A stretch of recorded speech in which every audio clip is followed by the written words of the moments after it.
Hi guys, welcome back to my channel. Today I'm going to show you how you can use Google Chat. So if you want to use Google Chat as your primary chat application, so it's very easy to do. Just install the Google Chat if you don't have it from Play Store.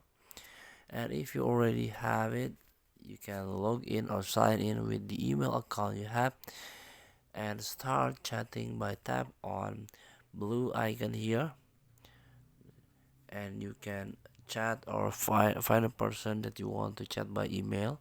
You can write email in here, or you can create space. This is the chat group. You can add more friends on space, and also you can chat to the apps, some apps that's attached in the Google Chat. So feel free to try. Thank you for watching. Don't forget to comment, like, and subscribe. Also, click the button below. See you in the next video.